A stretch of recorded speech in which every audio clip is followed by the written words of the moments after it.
after a losing streak you were in, but in all fight week you were pretty relaxed. But can you talk about the feeling, what it's like to get back in the win column in such a way as well? Yeah, we as fighters we put so much pressure on ourselves. Any crap people talk is nothing compared to what we do to ourselves. And I don't think fans really understand that. So I was beating myself up. I needed this win. I put a lot of pressure on myself in the last fights, but for some reason this fight I knew it was going to be tough. But I just kind of wiped it away and was like, hey man, just do what you do. And I was pretty relaxed this game. You hear you got fight of the night? Yes. Yeah. I mean, was that something that you could have envisioned coming into this? I mean, I feel like at the beginning we maybe thought you would stop him on the feet or something like that, or he would get you to the ground, or there'd be a submission. Like it'd be kind of it was the more likely scenario. Yeah. So I didn't expect that we would bang it out for fight of the night. No, I didn't expect that, but I was prepared. Does striking and durability surprise you? His durability, yeah, and his striking. He did a really good job of catching me while I was exiting, because the plan was to, hit him and don't get frozen with your feet, keep your feet moving. So when I would hit him and try to exit, so he didn't try to clinch me and pull guard, he did a really good job of tagging me on my exits, and he was able to take those easy strikes and accumulate some damage on my face. So I was impressed with that, and I was impressed with his durability. I mean, I hit him with some monster body shots. That I put a lot of effort into, which made me tired. But yeah, he took it like a champ, and he's a warrior. Did you feel underestimated entering this fight because the odds were kind of even, and you're the veteran, he's still fairly new to the game? I purposely tried not to look. I didn't want any of that in my mind. I didn't want anybody's outside opinion. I just focused on me being me. Did you see something in his game ahead of time that made the body shot such a big part of the game plan? Well, I know that he's a triathlon athlete. I know that he brings endurance, but he's not very explosive. So I knew that my explosiveness was going to be a huge advantage. But in using explosiveness, it can take your long distance cardio out. So my game plan was, if I'm going to be explosive, I got to wear him down. I got to get him tired, so that way in the third round, if I'm tired and he start going, I got to make sure that we're on the same level, if not I'm better. So that was huge. But I was more planning on throwing straight punches to his body to create distance. But he was covering so high. He had a really high defensive guard, so I was like, all right, I'm just going to load up and throw as hard as possible and see what happens. Now that the skid is over, can you kind of reflect a little bit on what it's like to go through that, and balancing the knowledge of knowing that you're a great fighter, but having the doubts of not getting the results you want, and maybe fear for your position, and just all those elements that go into dealing with a tough time like that?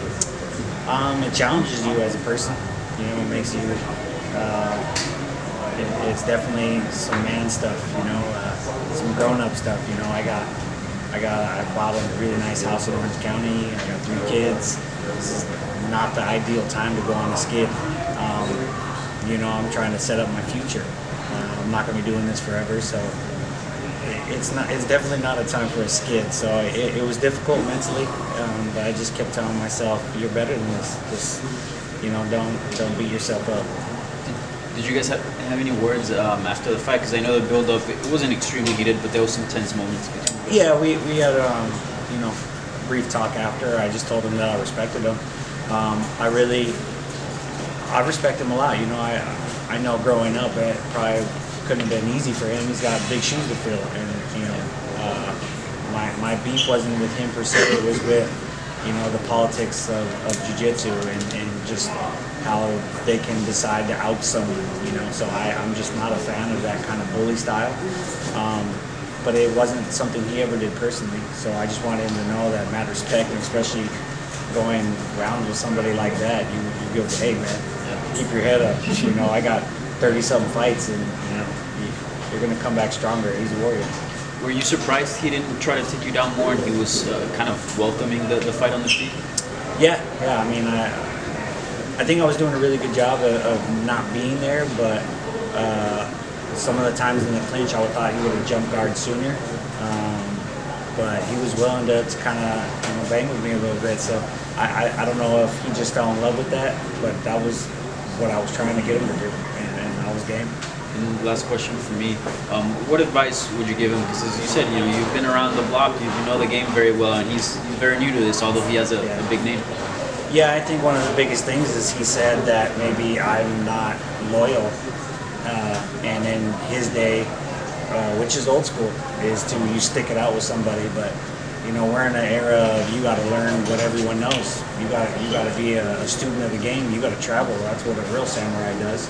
So my advice to him is travel. Go be humble. Go out and get as good as possible. Train with everybody. You stick at one gym, you're not going to grow. So I feel like he was wrong in that aspect. What about your emotions tonight versus the Doo Ho Choi fight? You talked about that on Wednesday. That was your favorite fight. You're back against the wall. Similar thing tonight on a skid against a rising prospect, and kind of calm those jets as far as the lecture. I was extremely emotional because I have kids now. I'm somewhat of a role model in my hometown, and I mentor a lot of other fighters, and I talk a big game, and I tell them how to hold themselves and how to not beat yourself up. And so when I say all these things, I really mean it, and I got to live it as well. So for me to be in this position, I can't just curl up and want it to go away. I gotta be a man and face it. So for me to be able to show all my training partners, show my kids, show my family that I can pull out of this was huge. So you were the only guy to fight in Amalie Arena the last 2 times, man. What's in the water in Tampa Bay that makes you so successful? Yeah, I had a win here last time that got me out of a losing streak, and I did it again. So I worked with a sports psychologist before, and we talked about not having win streaks and losing streaks. It's one fight at a time, but it's very hard for it not to be there in your mind. So I was trying to, when it did pop in my mind, I was just trying to take it as a quick positive and move on. So, Cub, I don't know if you know, you moved into second place with Max Holloway. It's 16 wins in the featherweight division. Can you talk about that accomplishment? You just made that step. It's cool. I mean, I'm sure I landed a lot of strikes as well, and I know I have. If they count my WC fights and with the UFC, if not, I know I'm up there with strikes landed. I got some.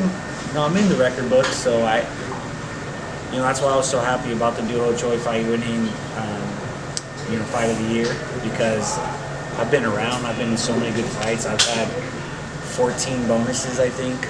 There's a couple that they forget to count, going way back, but I've never won anything in my lower. Before I got in the UFC, I've never fought for a title. I've never got to fight for anything like that. So winning fight of the year was something that I could hold on to and put up a little trophy, to show my kids. So being in the record books is also something that says, hey, I'm not just just a fighter that goes in there scraps every time. Like I've put up big numbers. I've dedicated my life to this. Any name on your mind for who you'd like to fight next? No name. The UFC calls me. They say, hey, you want to fight this guy? And I say, yeah. That's kind of how it's always been. People always tell me, hey, maybe you should take an easy fight. But they told me a long time ago, hey, you're the kind of guy that if we want to pump up a fight card, we try to match you up against somebody crazy, and that's how they do it. So that's my role, and I'll continue to do that. There are rumors that Choi is returning on the Korea card in December. Would you be interested in a rematch with him down the road? I definitely. I feel like me and him owe the fans that, to do it again. I would like to see him get a win. He hasn't been really active, but for us to do it again, I think people would love it. And so I'm down. What can you say about Kron's jiu-jitsu tonight in the UFC cage? You shared the cage for 15 minutes with him. He had maybe a moment of hopefulness with the grappling, but nothing serious. Do you think he's going to have trouble applying his jiu-jitsu at the high level here in UFC? 100%. We were talking about it earlier this morning when I went to go do my shakeout. Like I was like, I think Ryan Hall is a little bit more dangerous just because he's been able to come up with a striking style that complements his jiu-jitsu, and I think it's pretty brilliant the way he does it. I think Kron has all the tools. I think he's got the heart of a warrior. He's bred to fight, but I definitely think that he's got some work to do. But I definitely think he could be at the top. Just gotta mix it up and have a little bit more complete game. What could you say he was missing tonight? I say offensive wrestling. I think that pulling guard. It still felt dangerous. We trained hard for it, but I didn't feel threatened, at all. I got pretty good jiu-jitsu too. People don't really give me credit for it, but I got pretty good jiu-jitsu. Not taking anything away from your amazing corner, they did a great job tonight. But Rickson Gracie and Kron's corner tonight kind of added a little bit to to the fight and the entire aura of the fight. Was that kind of cool? Yeah, one of my biggest things that made me happy is way back in the day, I got to meet Helio Gracie and I took a picture with him. Maybe a year or two before he passed at a Grappler's Quest, and I was super proud of that picture. I'm a big fan of the Gracies. Jiu-jitsu helped save my life, and our little beef was about something that happened a long time ago, and I definitely have respect for the Gracies and what they've done for the sport. And just finally for me, we talked about it a couple days ago. You said that you don't mind being that gatekeeper and being that guy. How good does it feel to show that the young guys aren't you can still be that guy that you're not going to get past?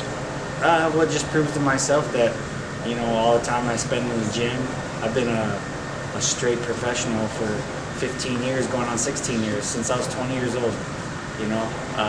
Never missed weight, never failed a drug test. Anything they ask of me, you ask all the staff. I show up on time to everything. I'm not a prima donna. I'm not making any waves, like doing dumb shit. Sorry. I've always acted like a professional and tried to help this sport grow since day one, and I take pride in it.